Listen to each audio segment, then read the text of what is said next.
বাড়িতে যদি এতটা টেস্টি মোমো বানানো যেত, দোকানের মোমো তোমরা ভুলে যাবে। বাড়িতে এত টেস্টি মোমো বানানো যায়। তো আজকে চিকেন মোমো বানিয়েছিলাম, এতটা টেস্টি, এতটা জুসি হয়েছিল যেটা তোমরা খেলে দোকানের মোমো ভুলে যাবে, এতটা টেস্টি হয়েছিল।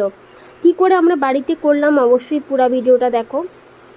এইখানে চিকেন মোমো বানানো হচ্ছে, যেটাতে আধা কেজি চিকেন নেওয়া হয়েছে, আধা কেজি চিকেন, আধা কেজি পেঁয়াজ নেওয়া হয়েছে। এর মধ্যে আদা রসুন পেস্ট দেওয়া হয়েছে, কাঁচা লঙ্কা পেস্ট দেওয়া হয়েছে, লবণ হলুদ দিয়ে যত মশলা আছে সব মশলা দিয়ে এবার ভালো করে মেখে নেব। আর এর মধ্যে একটু বেশি করে সাদা তেল দিয়ে দিতে লাগবে। যত সাদা তেল দিবা ততটা খেতে জুসি জুসি হবে। আর এইখানটার মধ্যে ময়দাটা মাখানো হয়ে গেছে, এবার এখানে পুরটা রেডি হয়ে গেছে। এবার চলে গেলাম চাটনিটা বানাতে, যেটা মোমো খেলে চাটনিটা না হলে মনেই হয় না যে মোমো। তো এইখানে চাটনি বানানোর জন্য একটু কড়াইতে একটু তেল দিয়ে দিলাম, অনেকখানি 5-6টার মতন শুকনো লঙ্কা দিয়ে দিচ্ছি। এর মধ্যে কেটে রাখা টমেটো দিয়ে দিচ্ছি। এবার এর মধ্যে কিছু রসুন দিয়ে দিচ্ছি।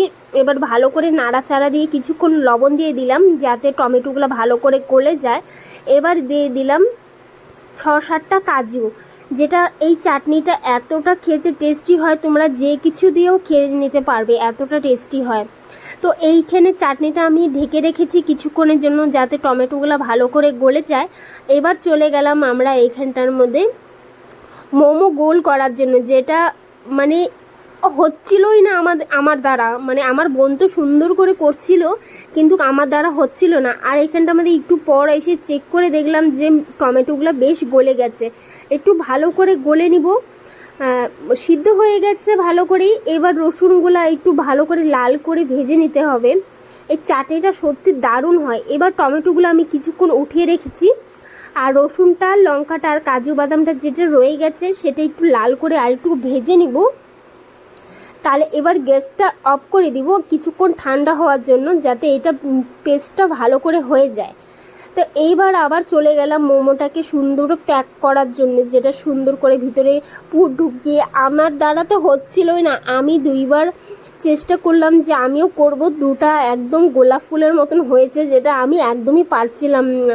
1 মিনিট সময় নিয়ে আমি করলাম, তাতেও আমার হচ্ছিল না, একদমই আমি পারি না। তো আমার বোন করে, কিন্তু আমাদের তো সেরকম হাত পাকা হয়নি। যাদের মোমো দোকান আছে তাদের তো খুবই স্পিড থাকে, কিন্তু আমাদের তো ওরকম স্পিড নেই। ওই আস্তে আস্তে করছি। দেখো আমার বোন কি সুন্দর একটা কলই পিঠার মতন করে নিল। অনেকগুলা ময়দা মেখেছি, অনেকটা সময় লেগেছে আমাদের।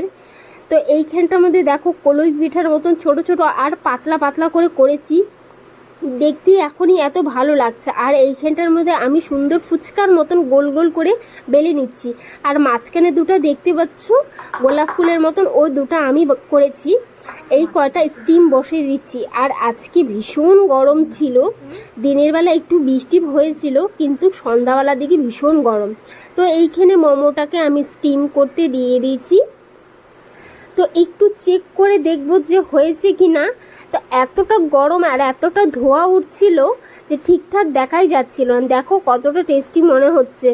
এখনও অনেকটা সময় লেগেছে, একটা স্টেপ করতে করতে প্রায় 1 ঘন্টা লেগে গেছিলো।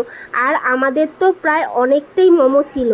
আর এইখানটার মধ্যে চাটনিটা হয়ে গেছে। এবার আবার চলে যাচ্ছি, কারণ অনেকগুলো আছে করতে হবে আর অনেকটা রাত্রি হয়ে গেছে। তো দেখো এখন প্রায় 1 থালা এখন আমি কমপ্লিট করলাম, মানে আমি করিনি, আমার বোন করেছে, আমি তো শুধু বেলে দিচ্ছি। এত সুন্দর হয়েছে মোমোগুলো দেখতে। দেখো প্রায় এতগুলো 3 থালার মতন হয়ে গেছে, রেডি করে রেখেছি, কারণ স্টিমটা এখনও হয়নি। প্রায় 1 ঘন্টা হয়ে গেছে, সবাই অপেক্ষা করে বসে আছে যে কখন হবে কখন খাবে, এখন তুরিও হয়নি। তো এইখানটার মধ্যে হতে অনেকটা সময় লেগে গেছে, একটা স্টেপ হয়ে গেছে। তো দেখো প্রথমের মোমোটা দেখো কতটা টেস্টি লাগছে। এইখানটার মধ্যে কিছুটা সবগুলো মোমো উঠিয়ে নিব যাতে হয়ে গেছে। তো এবার চলে যাচ্ছি আমরা খেতে, এখনও আরও অনেকটা বাকি আছে। তো দেখো আজকের ভিডিওটা তোমাদের কীরকম লাগবে।